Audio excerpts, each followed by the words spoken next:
چې قیامت څه وخت کې برپا شي نو دغه وخت کې به دجال د قتل د پاره عیسی علیه السلام را کوش او په دغه وخت کې به امام مهدی سے پیدا کی. علما وایي چې د منځ وخت څه وخت کې راشي نو امام مهدی سے به عیسی علیہ السلام ته وایي چې ته مخکې امامت وکړه. نو عیسی علیہ السلام به د مخکې امامت نه انکار وکړي او امام مهدی ته به وایي چې زه د هغه شریعت پیغمبر ما چې هغه اوس منسوخ شوی دی او ته د هغه شریعت امام چې کوم فی الحال رایج دی چې هغه شریعت محمدی دی صلی الله علیه وسلم.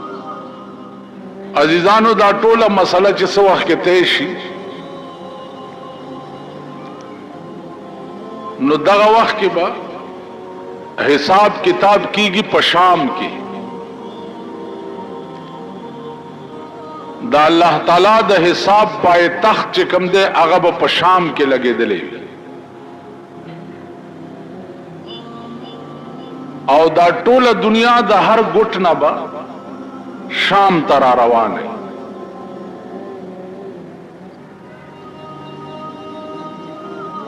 په دغه وخت کې به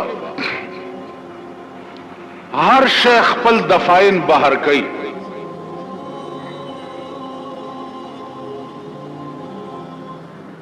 که تاسو وګورئ قرآن کې راځي اذا زلزلت الارض زلزالها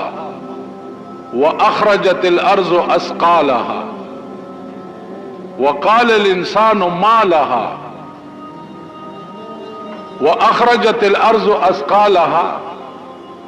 دا ځمکه چې دا بخپل دفاین ټول بهر راوغورځي او ځان به صفا کی.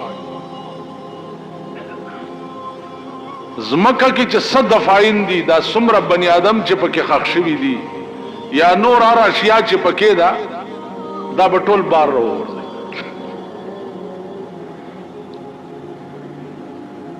روایاتو کې راځي چې څه وخت کې د دې ځمکې نه خلق بار راوځي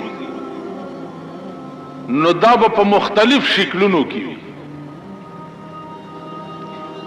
یو ډله به د قبرونو نه داسې راوځي چې لاسونه او خپې به نه وي او صرف دا تنه به وي او د غونډارې غوندې برغړي او شام ته به روان وي. ملایکې به آواز وکړي چې یا رب دا څوک خلق دی؟ وای بدا هغه خلق دی چې په دې لاسې چرې سم کار نه و کړی او په دې خپو چرته سم ځای ته نه و تللی. نو دا قسمه خلق چې دي دا به د قبرونو نه په دې حالت کې راپاسي.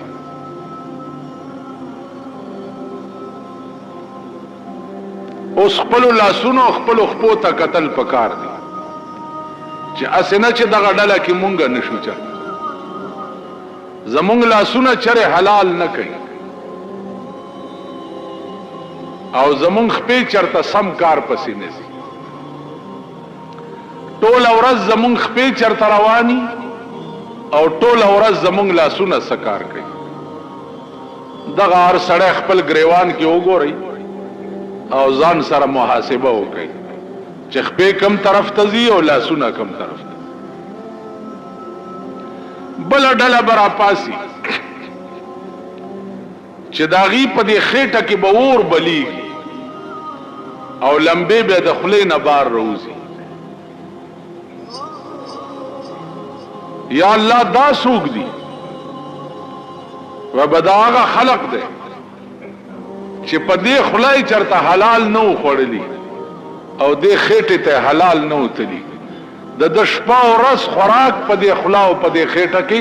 حرام. نو دا ډله به د قبر نه چې راپاسي نو خېټه کې به اور بلیږي او لمبې به د خولې نه بار. نن وګوره هر سړی آرام خور په دې ملک کې تاسو که نظر اوسغلی وای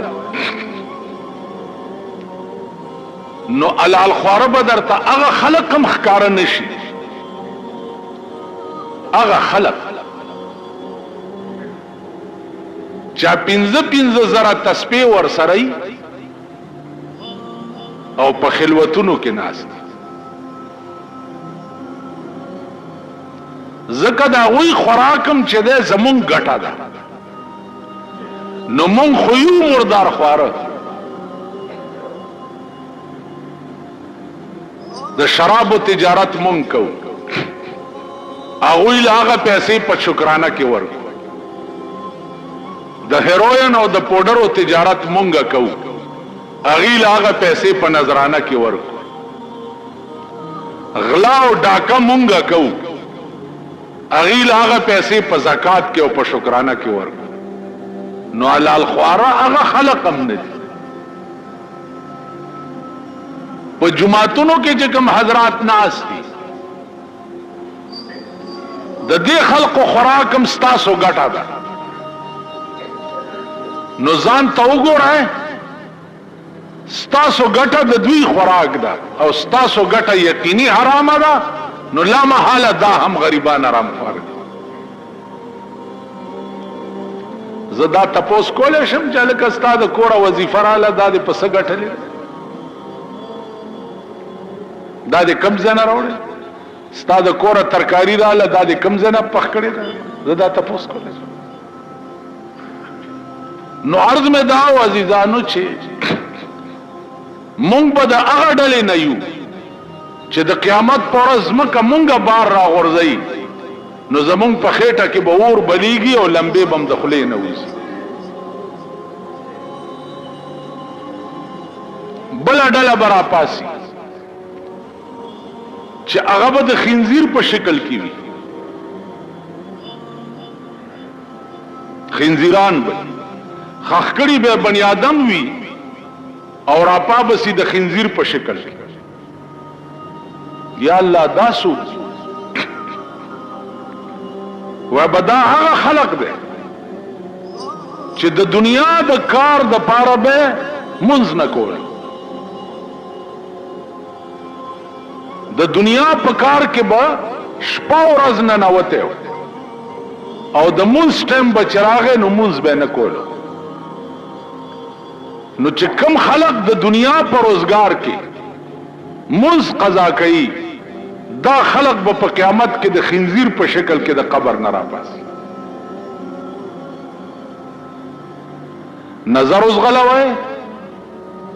په دې ټول ملک نظر واچوي چې د دې قماش خلق به څومره راپاسي د قبرونو نه چا به د خنزیر په شکل کې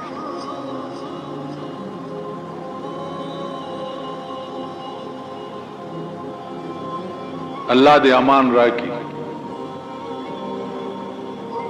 بل ډله برا پاسي چې دا شونډې به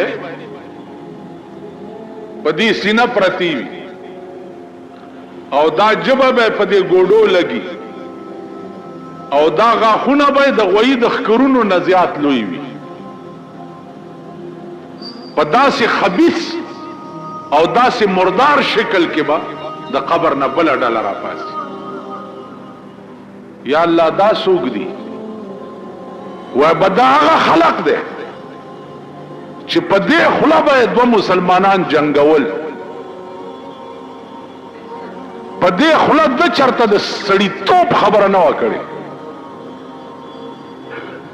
بل به کوه په دې خلا کنستو دو به په جنگول دو به په جنگ کړه دو به تماشا کوله نو دې خله ټوله زندګۍ کې د شیطان ډیوټي کړې ده نو دا داسې په پلیت شکل کې ځکه د قبر نه راپاس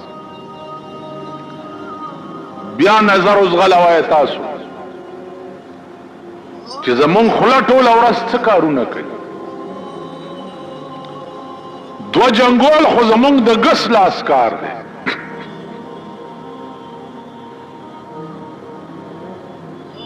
دا زمون ډیوټي ده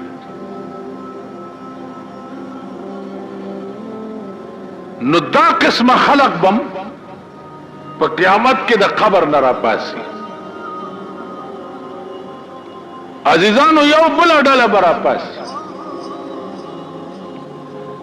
چې د هغې ډلې مخ ته به بورډ لګېدلی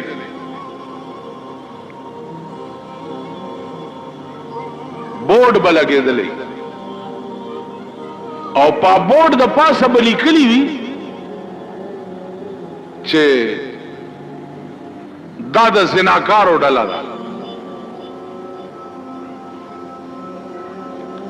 نو کتبه به مخې ته یې لکه دا جلوس کې چې وګورئ تاسو دا کتبې رئیس هغه ورځ دلته یو جلوس تېرېدو د ترکاڼانو جلوس رئیس دی هلکه څه چل دی انکم ټیکس را باندې لګېدلی لوی کتبې مطبې لیکلې مال جلوس چاته وباسئ تاسو خو د خپله لاسه داسې حکومت جوړ کړی دی چا د بجۍ رونه دي د بجۍ یو ښځه وه نو هغې به هر کار وران کول هر کار به وران او نامه بجۍ وه نو چا مالکه ته ډېره تنګه شوه نو هر وخت به ورته فټیمون حالت آخر کې ورته ویل په فټیمو د بجۍ څه شي چې سوی پوزه په دا بیخ کې پرې کړی نشي په فټیمون حالت بجۍ نه شرمیږي سو پورې دی چې په بیخ کې ته پوزه نه یې پرې کړي نو تاسو د خپله لاسه د بجۍ حکومت جوړ کړی دی د بجۍ په حکومت کې جلوس خو جلوس دی چې په توده طبقې خو کېنئ پرتګیستلي او دا سنبه هم داسې چس ناریږي هم به هم ستاسو په خبره څوک غور ونه کړي وایه لګیا اوسه چاته وایې دا د بجۍ رونه که ووایه ورته سو جمعې وشوې چې تاسو دې جومات ته راځئ او اوبه پکې نه وي سو جمعې وشوې اندازه وکړئ د بجلیګر مولا په جومات کې 3 جمعې وشوې چې اوبه نه وي خلک بیا اودسه منځونه کوي چې بجلیګر مولا لګه خلم لري جبم لري شورم اچولی شي نو چې د ما جماعت سره دا حال دی نو په دې پاکستان کې د اسلام هم خدای عمل شي چې اسلام سره به څه حال کړي اسلام څه کوي د ښځو هم خدای عمل شه د ښځو د لوڼو هم خدای عمل شه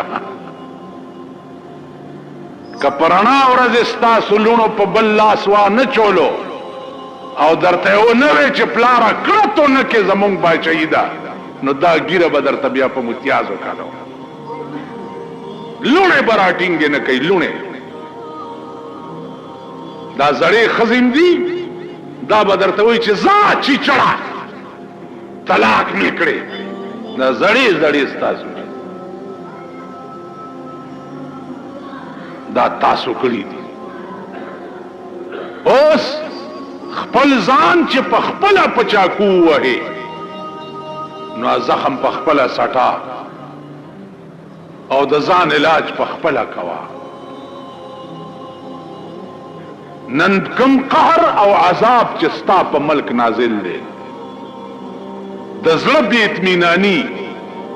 د زړه بې چیني الله دې امان راکړي دا ستا ملک دی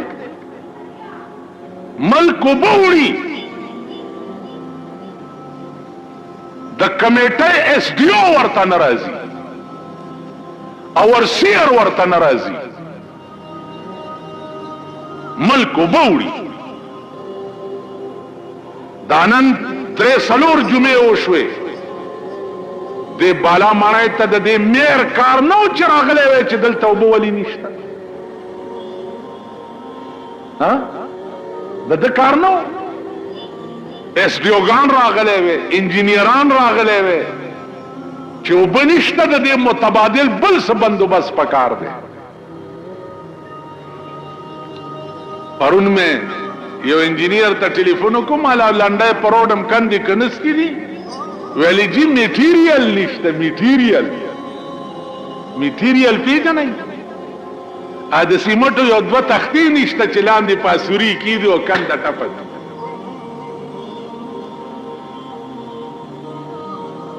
تختې نشته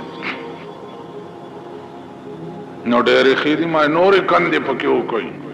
چې ټانګه کې تېرېږي او خړچ شي دا پل مات شي مونږ څه کار دی مونږ وایو اشنا له پند ورکا او چې پند نه د شګې پند ور په سر کا چې ورمېږي مات شي اشنا له پند ورکا او چې پند نه د شګې پند ور په سر یو سړی کار نه کوي یو سړی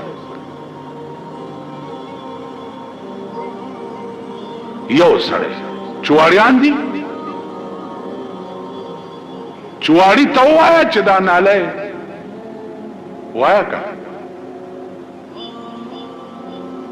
دروغه ته وایا دلکه د علاقه وایا کا ماشکی ته وایا کا د کمیټای په لیست باندې 2000 کسان تنخواه لري 2000 او په موقع باندې کار کول والا 1500 کسان 1500 د 1500 کسانو تنخواه د وړوکی سلیمان نه تر لوی سلیمان پورې ټوله تقسیمیږي بیا دا په ټیوبلونو باندې چې کوم اپریټران لګولې دي دا د کونسلرانو پر کټیان دي دا ممبران نه دي کونسلران کله نه چې دا د بی ډي سیستم صدر ایوب د خدای په خړ سیلاب یوړې کیا خبره چې دا د بی ډي سیستم د رئیس ته ده د ملک بیړه تباہ هر یو د ټیوبل اپریټر چې ده ا د کونسلر پر کټه ده زمونږ د باغوانانو ډېرې اپریټران چې دي دو ورځې نه ایو سبزی والا دی هغه راشي ماشین چالو چې ټیوبل وسوځي هاي د کور وران شه کور د تباہ او برباد شه تا چرې اچانک چې کړی دي د اپریټران چې په ډیوټي موجود شته کنيشته نو په ډیوټي چیکینګ خو به هغه سړی وکړي چې هغه د خپل خېټې درک پسې نه ګرځي اسې ما ته وګورئ په دې پټو کې خو بم غواګانې میخې ګډې چیلې دا خو بم لیدلی چې سریږي کنه په نور څه خو نه پوهېږي اسې ماکوان غوندې یې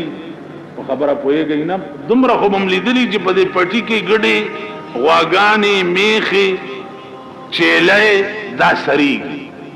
نو چې دوی په دې غیا خوله ورښکته کړي نو د خپلې خېټې په غم کې کبلې چیلې ته وایي چې راشه ته مخوره لګه یعنی یو ساروی بل ساروی ته وایي چې راشه تم لګه وخوره دومره خو پوهېږئ نو دا د ګډې او د چیلې بچي دي دوی چې دفترو ته راشي نو خپله خور کې سپېږمې دننه کړي چې ځان له مې څه پیدا کړی نو هغه ټیوبویل به چک کوي او وختي راته یو سړی وایي جي فیر برګیډ ته ټلیفون وکړه چې لاری راشي مال زما څه کار دی ما څه کار دی چې زه ورته ټلیفون دا د هغوی فرض نه دي چې دې علاقه کې اوبه نشته ښځې د شپې تر 2 بجو پورې اوبه ډکوي زما څه کار دی دا خو به هله کېږي چې خدای زور او قوت لاس کې سړي ته ورکي او ورشي کمیټۍ ته او دا غټ غټ راوباسي راوی باسي او د سرمنې خمچین در سره او د غوګونو ته ورته ونیسي چې ودرېږه دا غوګونه په دومره وپړسه چې ته دې دپاره چې ته به ناست دې د تارپیټو غوندې صرف په دفتر کې ته به علاقه نه چک هر علاقه کټکولیان وګورئ برتی کړي دي کټکولیان دا غریبان ما ته ګورئ ما ته اوس یې اوبه راوړې ورشي که د چا اودس نه نه شرمېدلی ملک ګورئ کې نه سو یری دی خدای موال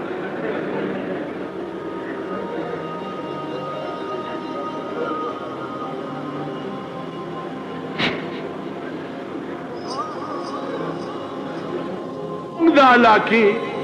ویانه دا ډکی او په کورونو وراوړي الکه دا ویانه دا کوي ورشي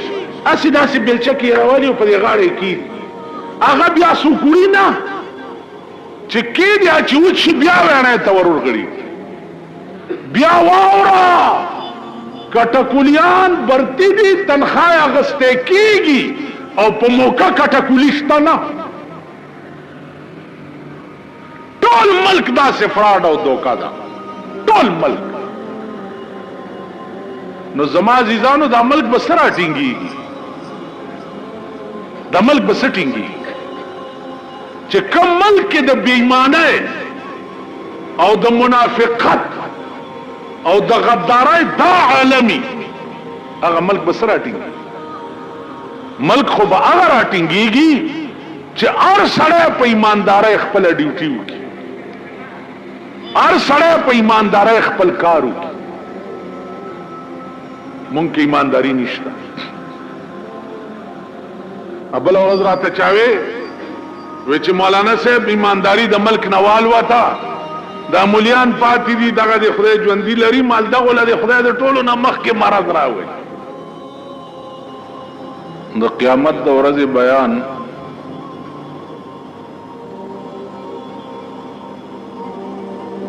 ستاسو په مخ کې کافی مودې نه را روان دی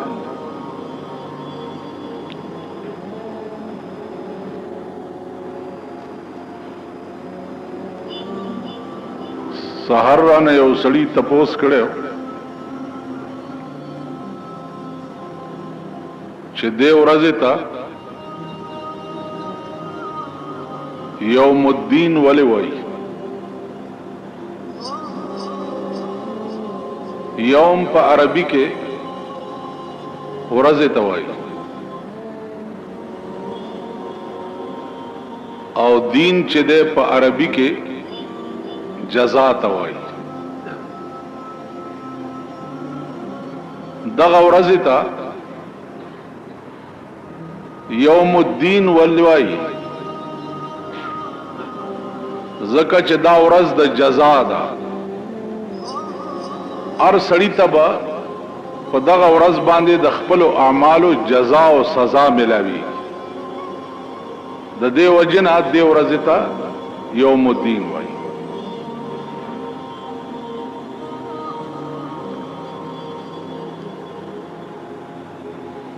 عزیزانو بلا خبره باس نن پکې دا ده چې په دغه ورځ باندې به دا الله تعالی حساب چې کوم شروع کیږي نو پای تخت چې کوم دی هغه به شام وي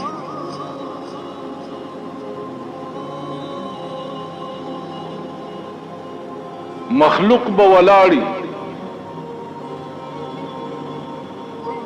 انتظار به د دې خبرې وي چې حساب به کله شروع کی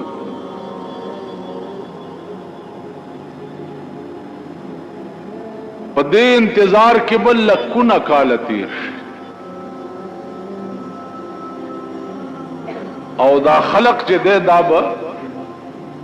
په ولاړې بالکل هلاک شي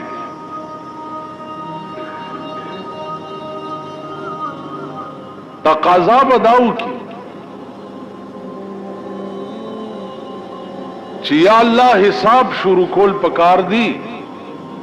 که زمونږ فیصله د جهنم ویم چې جهنم ته لاړ شو خو چې اوس حساب شروع شي او د دې میدان نه لري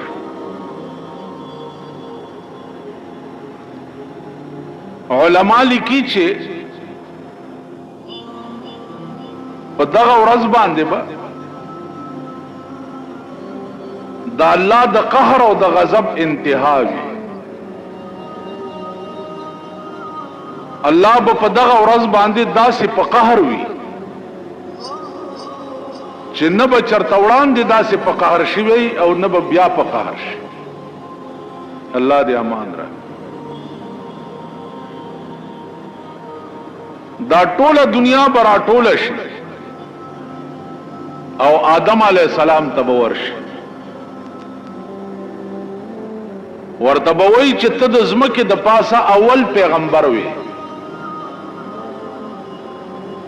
راشه زمون شپارسو کا او الله ته وای چې حساب شروع شي آدم علیہ السلام به ورته فرمایي چې ما په جنت کې دا الله د یو حکم عدولی کړي و الله را تویلی چې فلا تقربا هذه الشجره دی بوټي ته ورنځ دی کې او زنیز دیش نو هغه سترګې زوس نه لرم چې زه الله ته ورشم او ستاسو د پاره شپارس ورکاو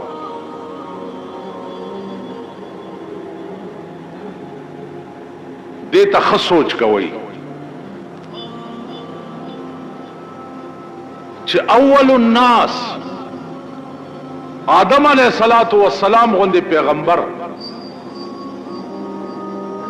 د یو لک سلیری زره پیغمبرانو پلار په جنت کې اوسیدونکو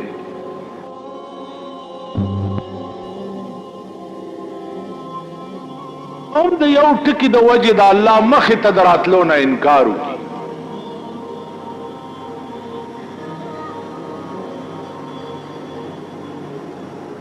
نن ستا په ملک کې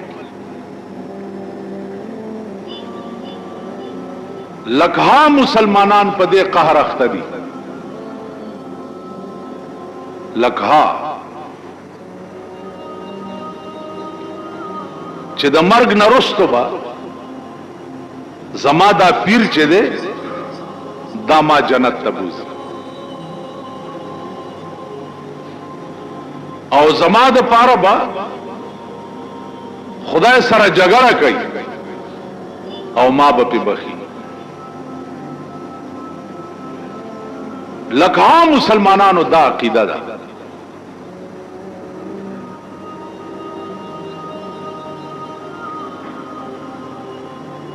بلکې د لکه مسلمانانو دا عقیده ده چې الله پاک چې کوم کار نشي کولی نو دا پیری کولی شي په دې قهر دنیا گرفتار ده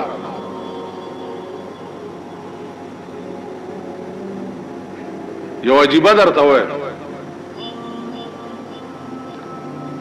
د دې خلقو په مجلسونو کې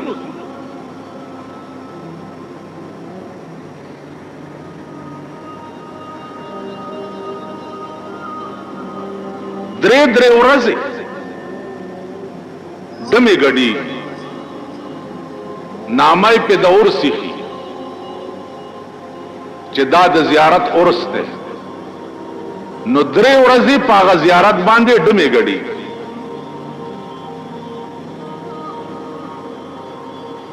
نامای په دور سیخي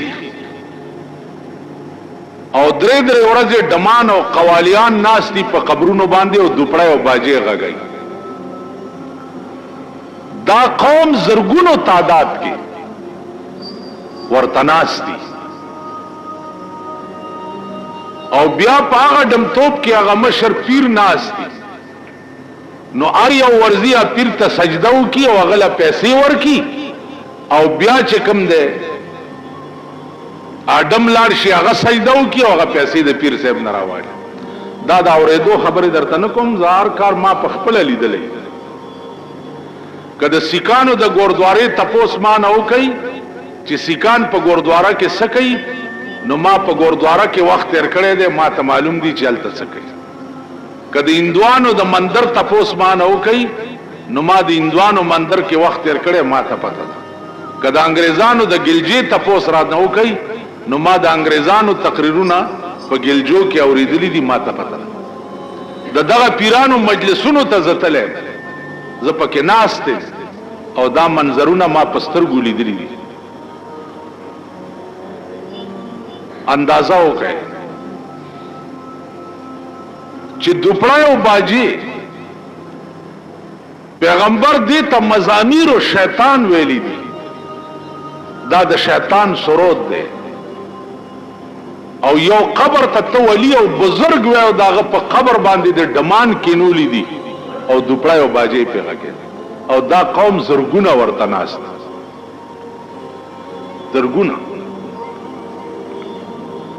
قوم سکه خزي ورته ناست دا لچره خزي بوتل غریبان په دې رنگ کې خزي چې له لچرتوب ته بوزي. د معتبرو د خزو خو حال موای هغه تاسو ته پتا. نن را تسار چاوي چې په صابرینا سینما کې بلو پرنټونه چلی او نن اخبار کې داغه خزو بربند فوټوان راغلي دي چې په دې سینما کې داسې بربندې خزي چلی. نو ماوي چې زه څوک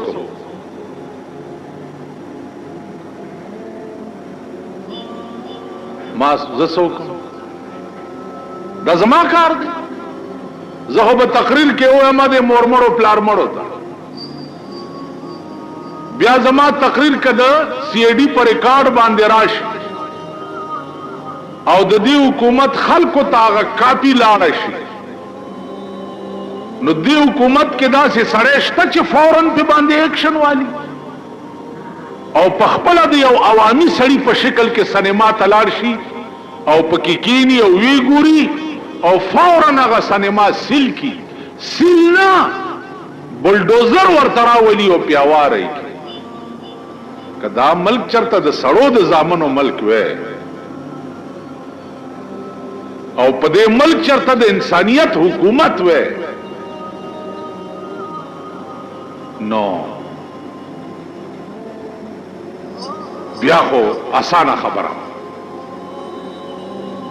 څوک ماته وایي چې تاسو هم د پیپل پارټای سره مرګري یو د پیپل پارټای حکومت ته په دې ملک باندې معلوم ور سره زکه مرګري وجه درته وای ما په بجلیګر کې د جمعې منځ کولو هغه افسران وای چې دلته مونږ د منځ بندو دا سرکاري زیاده او د بار خلق دې زیاده ترازی مال منځ بسنګ باندې بجلیګر خلکو ته مې وای چې څنګه چل کوي ویلې ځان په وجنو لکه استاد ته جمعات کې زوې ما چې څنګه چل کوي او تاسو چې ځان په وجنو وجنې په ها نه نه ټول وای اوس هم د دې ګیټ له بارو باسه او په دې سړک درته یو پولیس غارت راځي چې هغه سره کوتا کیوي کستا سولاره معلومه شو چې په کومه لار منډه کړي نو زما په دا مخ تو کوي ما ستاسو په هر رنگ تماشې کړې دي په هر رنگ دا سه یو ځل راته په جلوس کې وې ویل مولانا سه ورزو په دې ګورنمنت هاوس مال لکه ساړه خوري ویل نه او چې په دې پول وروختو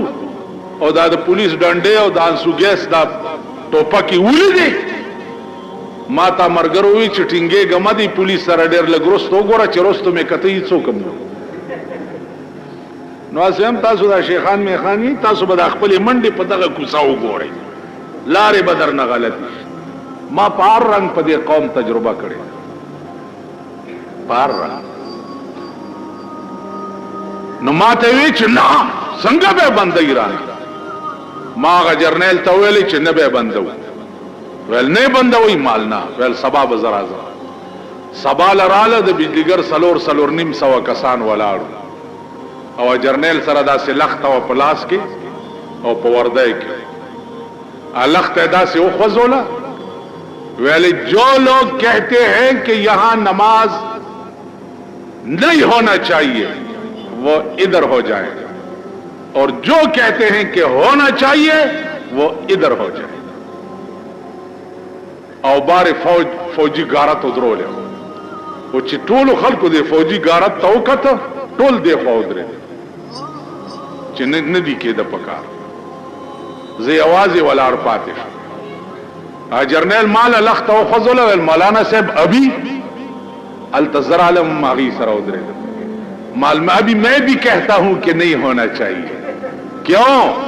کہ بغیرت قوم کا امام کبھی غیرتی نہیں ہو سکتا دا بغیرت قوم امام غیرتی نشی کے دے تاسو خیال راغی نو خبر دادا چې مونږ هم د دې قوم مليانی زویم کدا خزه تاسو منتخب کړي دا او مشره کړي دا پوه شوي مونږ هم کا نور سني تعویز ماویز لا او دم مملا ورمرګری جډه راخده چې د قوم منلې دا بلا تور اور پسې ک جمعتونو کې وبني او ک بجلی بندي او ک بمبه ماتي ډیره خدا خدای پاک نور دا قوم در په در سمکار الہ خون کړي دي خون یو را منډي وي جی چیک سره ډېر شکر تاک وی اشنا له پند ورکا چې پند نه د شګي پند ور په سر کچ ورمېږي مات شي تاسو به وګورئ په پاکستان چې په کوم رنگ کې عذابونه او قهرونه به نازلېږي رنگ به درته خیر زه اوس عمرم تیر دے مړبم یا بجوندې ما ودرته به و خیم او د قبر نه باواز نشم کولای چې مزای وا بیا دام درته وای چې دا موای چې مونږ خپلانه غلط کار نه وکړه دا الله قهر او عذاب چراشي په دې بالا مانای چې سیلاب راشي نو سیلاب دا आवाज کوي چې دا جمعات ته ما وړه دا आवाज کوي جمعات د ټولو نمخ کې ورانه د موسی علیہ السلام په قوم چې عذاب راغې ځوانان پکې بيزوګان شو او سپینګری پکې د خنزیر په شکل شو کونو قردتن خاسئین چې خیره وکړه موسی علیہ السلام خپل قوم ته کونو قردتن خاسئین ځوانان بيزوګان شو او سپینګری پکې د خنزیر په شکل شو موسی علیہ السلام ویل چې یا الله دا سپینګری خو دی خو غلط کار نه وکړي ویلی دوی دی غلط تکتاو منی کولی نا دوی ورته کتا نو چې عذاب راشي مولا او سپینګری او میا او باچا به پکې نه ګوري ټول به د مخه بس نو دا د اخر زمانه سیلاب او افت چې ده تاسو به د ځان تماشې کوئ او بګورئ چې تاسو سره څه کیږي نو عرض میں داو چې آدم علیہ السلام غوندې با اوس د دې قوم هر فیصله ګورا هر فیصله غلط ہے آدم علیہ السلام غوندې پیغمبر خو به انکار وکړي د الله د مخې د تلو نه او شپه ورځ په ډمانو کې ناست دا برازی او تا د پاره به خدای سره په جګړه دا څه عقل بیا به دا قوم نوح علیہ السلام تراشی چې تراشه زمون شپارس خدای توکا نوح علیہ السلام به ورته وایي چې زم نشم تله ما تم خدای یو اختیار را کړو او هغه اختیار می په دنیا کې استعمال کړ قوم ته می خیره وکړي چې قال نوح رب لا تذر على الارض من الكافرين ديارا خدای د زمکه د پاسه لوټه لاندې باندې پرې مده طوفان پراغه ټول قوم می تباہ شو نظام شرمنده خدای ته نشم مخامخ کړي نوح علیہ السلام غوندې پیغمبر چې ده هغه به انکار دا قوم بیا ابراہیم علیہ السلام تراش اغبم انکارو موسی علیہ السلام دے ټول پیغمبرانو باندې بدا قوم ګرځي او ټول پیغمبران چې دی هغه به انکارو کی دا الله د مخې دتلو آخری کے بدا قوم راشی جناب محمد رسول اللہ صلی اللہ علیہ وسلم. یو حدیث دی حضور علیہ الصلوۃ والسلام فرمایلی دی چې هر یو پیغمبر ته الله پاک څخه خصوصي اختیارات ورکړیو چې دا دعا چې تا دعا یا خیرات چې تکلو کې فوراً بقبلی. پیغمبر علیہ السلام فرمایل چې ټول پیغمبرانو خپل اختیارات په دنیا کې ختم کړل، مال چې الله کوم اختیار را کړی دی هغه می پټ ساتلې دی او د قیامت په ورځ به روبا سم او خدای ته به پیش چې یا الله خصوصي اختیار چې تا ما ترا کړو ما په دنیا کې نه د استعمال کړي اوسه درته وایم. الله به وی وای څه وای وای بداویم چې زما امت ته د جهنم نه نجات ورکا. نو حضور علیہ السلام ورته چې داو فرمایي نو الله به ورته وی چې ته په ګوته کړه او زه به جنت ته لېږم. تاسو خیال راغلی. نو عزیزانو عرض میں داو چې په دغه وخت کې به بیا قوم ټول د مایوستیا نه بعد آخر الامر جناب رسول الله صلی الله علیه وسلم ترازی. نو چې حساب شروع شي نو په دغه وخت کې با وزن د اعمالو کی اعمال بتللې کی. اوس دا لوی باس ته چې دا اعمال به په جنت قیامت کې تللې کیږي دا اعمال په څه شکل کې وي او تللې کیږي په څه شکل دا د چې د نن نه وته نو د عین نه اعلان دي اخپداسي میټاو کړه. نو چې عین نه لاندې د اخپا ورانه کینو پاسته حمزه جوړ شي چې د نن نه وته بادشاہ ورته وي چې دا سدي لیکلي زما په دروازه باندې وي چې ما سدي لیکلي وي تا دا لیکلي چې لقد زاع شعري على بابكم كما زاع عقد على خالصه. زما شیرونه ستا په دروازه کې ابش شو لکه تا چې د سرو امیل د خالصې په غاړه کې ابس کړي. دا دي لیکلي وي بادشاہ سلامت د سرامن غواړم ته په خپل دا شعر لګو ګور. نو د خدای عین لاندې خپوالی و حمزه ته جوړ کړو نو د زاعن زاء جوړ کړو زاعن زاء چې بادشاہ وکړه نو هغه عین نو حمزه نو معنی دا شو چې لقد زاء شعري على بابكم په تحقیق سره خوند وکړو زما شیرونو ستا په دروازه کې کما زاء عقد على خالصه لکه خوند کو امیل د سرو زرو د خالصې په غاړه کې. بادشاہ ورکړي 10,000 روپے د انعام. تاسو خیال راغلی عقل دې حد ته رسېدلی عین بو یا لاندې خپه اوله زاعه معنا ضایع کېدل فضول کېدل زاعه حمزه به ته جوړ کو خوان کېدل به یو بادشاہ دے عقل دے بادشاہ دے مئے والا چارہ ہو مئے چی مئے والا راوڑو نو سچل دے لکا جی دا توفہ میں راوڑی ورکی یا لکا 15,000 روپے بادشاہ لے توفہ راوڑی خزی ورطوئی چی خدای دے ورکا چی تا 15,000 روپے پا یو مئی ورکے تو خو بدا خزانی بیڑا تباہ کی یو مئے راوڑو تا 15,000 روپے نام ورک بادشاہو کمو کو جدا سڑے را واپس کی دا مایانو والا سنگا بیتی واپس حلو دا پیسے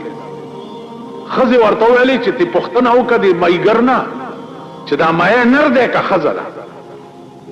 که دو ویلی چی نر دے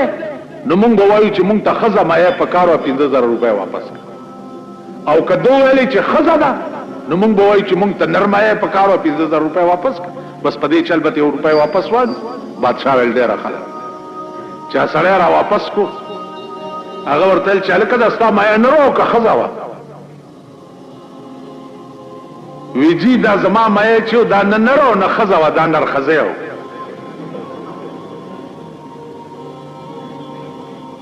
بادشاہ خزی تاو قتل ویلو سوال ورکوي ویل 15,000 روپۍ نام نور. تاسو خیال را عقل دې حد ته رسېدلی کما اوس په ایمان ووایئ په ایمان یې ووایئ چې تاسو دلته د جمعې لمونځ او دې جومات نه بار وځئ او څوک درنه تپوس وکړي چې دا د جمعې لمونځ زموږ دا خطبه واجب ده او که سنت ده. یاره که دا تاسو له درځي زه به د سړي زوی که دا هم ده چې تاسو د دې جمعې لمونځ وکړو نو د جمعې لمونځ کې دا جمعې لمونځ کې دا خطبه واجب ده او که سنت ده. او یا درنه دا تپوس چا وکړو چې دا د ماسپښین خو اسې 4 رکعاته فرض دي دا د جمعې 2 ولي د جمعې 2 ولي که دا تپوس درنه دلته بار چا وکړو تاسو له نه نو د عربو عقل دې حد ته رسېدلی و او سره د دومره اوچته عقله او د دومره اوچته فهمه او د دومره اوچته کماله قرآن ورته اعلان وکړو. قرآن اعلان وکړو چې وَإِن كُنتُمْ فِي رَيْبٍ مِّمَّا نَزَّلْنَا عَلَى عَبْدِنَا فَأْتُوا بِسُورَةٍ مِّن مِّثْلِهِ. که تاسو په شک کې یئ چې دا کم کلام زما دا پیغمبر بیانوي چې دا د خدای کلام نه دی که په دې شک کې یئ نو فَأْتُوا بِسُورَةٍ مِّن مِّثْلِهِ یو صورت د په شان پیدا کړئ نو تاسو په رښتیا یئ. انا اعطیناک الکوثر دا په ټول قرآن کې وړوکی صورت دی د دې عمره یو وړوکی صورت هم جوړ کړئ د دې په شان نو تاسو په سچ یئ. او دا قرآن چې دی دا بیا د خدای کلام نه دی. د دې دومره لوی عقل خاوندان خپل تور او ډال کېښوه او یې منله چې د دې کلام جواب نشته. نو عزیزانو عرض داو چې هغه خلق چې د دومره عقل سره بیا مسلمانان شو د دومره عقل سره هغوی به اسلام راوړو نو دا نن قرآن او حدیث چې تا سره بالکل کمپلیټ هغسې محفوظ دی چې څنګه نازل شوی او څنګه ویلی شوی دی دا د دومره اوچت عقل برکت نو به څه ستا عقل بسې بیا په پاکستان کې عقل لټې پاکستان قوم کې که عقل وی د دې قوم وګورئ هر فیصله غلط هر انتخاب غلط دی هر تجویز غلط دی. دا څه ملک دی نن اخبار کې په دروغو چا د ځانه بیان ورکړی دی. د دیوبند مفتی اعظم صاحب ویلي دي چې ښځه چې دا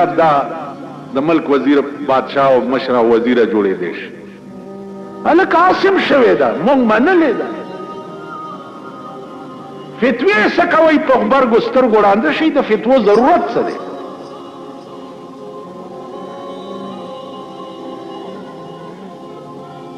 یو ښځه چې واده شوه د میړه پوزه یې نه وای ښځه ورته ویل بې پوزې له یې ورکړې ویل خورې دا بونجی چې دی ما ته په دې منظور دی لکه د سرو زرو پوزی چې نو مونږ دا بونجی په سرو زرو پوزې منلې ده چې دې قوم منتخب کړی خدای پوهېږه او قوم پوهېږه او فیصلې پوهېږه زمونږ څه کار دی فتوی چې ملا ورکوي فتوی سراج احمد دین پوری فتوا ولې ورکوي هغه د یو مستقل دنیا پیر دی خلک لاسونه څپوي دا د بت پرست زامن دا د مشرک زامن چې دي ته ورته ووایه چې خدای پاک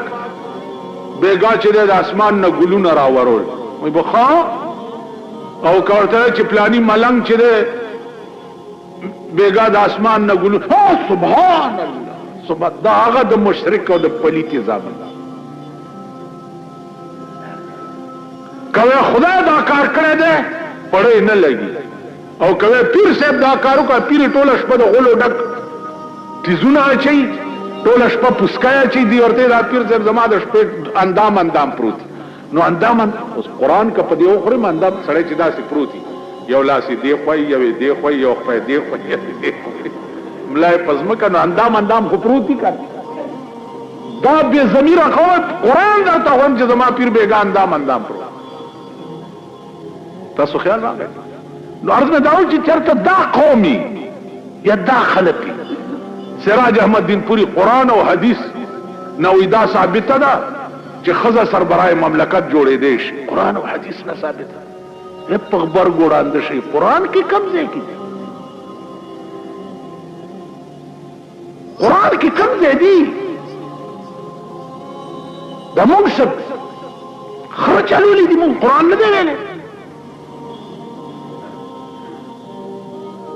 یو کار دی شوی دی نو هر سړی خپل نمبر یې هغه بیانونه به ورکوي چې زمام نمبر جوړ شي ګوره کڅې یې راکړه ګوره کڅې یې راکړه ګوره کڅې یې راکړه او بس غلی کېنئ د خدای د قهر انتظار کوئ چې کله به در باندې نازلیږي کم خدای چې په چین کې او کم خدای چې په روس کې او کم خدای چې په امریکا کې او کم خدای چې په برطانیه کې زرګونه او لکونه خلق په زلزلو په جازونو غرزیدو تباه کولی شي خدای په پاکستان کې هم دا کار کولی خدای د قهر انتظار کوي چې کله به راځي در باندې او کله به رانیسي او رانیولي یې انشاءالله خلاصېږي به نه او نه به تښتېدی شي غلی کېنئ په ارام که ملا دی ځان له په قهر اخته دی که پیر دی ځان له په قهر اخته دی د خدای خاطر وکړئ د رسول خاطر وکړئ لږ سړیتوب خو زده کوي خیر دا ملک دی اخبار دی سبا که ما پورې دا لکۍ چاره وتړلم اخبار کې به ور زه دې وام پیپونه بیا کړ خبر به هم نه خیر دې ملک سے گرفت پکار دا دی چې کوم بیان اخبار کې راځي چې دا بیان ورکون کی دستخط ور سره خرستا انفارمیشن محکمه څه لپاره سنسر خو کې چې د حکومت خلاف کوم شی پکې راځي نو هغه سنسر کیږي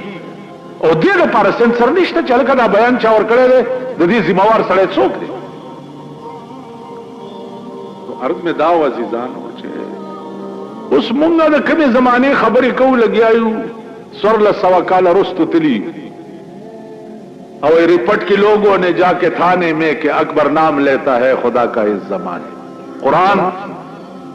یو عظیم کلام قرآن غوندے قانون پہ یو ملک پروت وی او داغا ملک فیصلے بیا دا انگریز پہ قانون باندی کی گی اگا ملک دلانت قابل دے کرتے واخر دعوانا